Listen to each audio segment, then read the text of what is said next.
रामपुर नाम के एक गांव में एक गरीब गाजर बेचने वाला रघु रहता था। वह अपनी बेटी पूनम के साथ रहता था, जो बहुत ज्यादा बीमार रहा करती थी। रघु के पास एक छोटा सा खेत था, जहां वह गाजर उगाया करता था। रघु रोज अपनी टोकरी में गाजर रखकर पूरे गांव में घूम घूम कर बेचता था। गाजर ले लो गाजर, ताजा ताजा गाजर।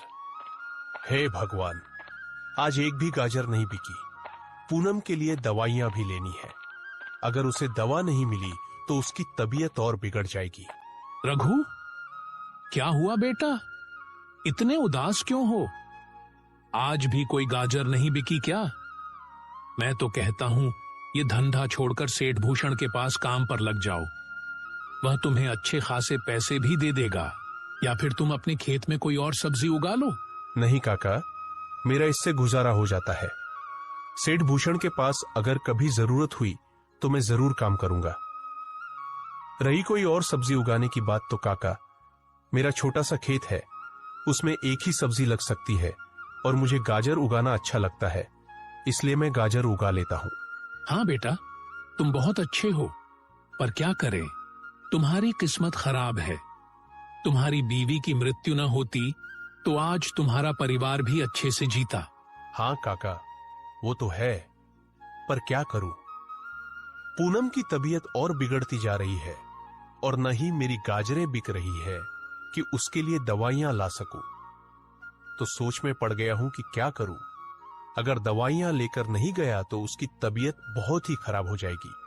ठीक है बेटा, अभी तो ज्यादा वक्त नहीं हुआ, तुम जाओ, तुम्हारी गाजरें बिक जाएंगी। गाजर ले लो गाजर, ताजी ताजी गाजर।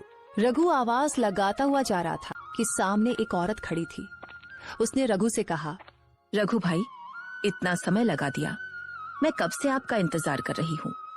मेरा बेटा रो रहा है, मामा गाजर का हलवा बनाकर दो। मुझे 100 की गाजरें दे दो ताकि मैं अपने बेटे को गाजर का हलवा बनाकर दे सकूं। लो बहन, अभी दे देता हूँ। रघु ने उसे गाजरें दे दी और आगे बढ़ा। ऐसे ही रघु घर घर जाकर गाजरें बेचता और अपने घर का गुजारा करता। गाजरें तो काफी बिक गई है और पैसे भी आ गए हैं। अब मैं जाकर पूनम के लिए दवा भी ले आऊं। कल भी उसने दवा नहीं खाई थी। रघु दवा लेकर घर चला गया। घर आकर उसने अपनी बेटी की ओर देखा, जो उदास सी बैठी थी। बेटी, देखो, मैं दवा लेकर आया हूँ, दवा खाओ, तुम्हें अच्छा लगेगा। पिताजी, आप जानते हैं मैं ठीक नहीं हूँ, मेरा सिर बहुत दर्द कर रहा है। परेशान मत हो बेटी, बस दवा खाओ और आराम करो, दवा तुरंत असर करेगी। बेटी ने रघु की बात मानी और दवा खा ली। कुछ देर वे दोनों चुपचाप बैठे। फिर रघु ने मुस्कुराते हुए कहा, बेटी, कल से तुम्हें हर दिन यह दवा मिलेगी, बस तुम स्वस्थ रहो, बस यही मेरी खुशी है। पिताजी, आपको मेरी कितनी चिंता है मैं जानती हूँ। ऐसी ही बातें करते करते दोनों पिता और बेटी सो गए। रघु सुबह अपने खेत पर टोकरी साथ लेकर जाता और टोकरी भरकर गाजर तोड़ता, फिर उन्हें गांव में बेच देता।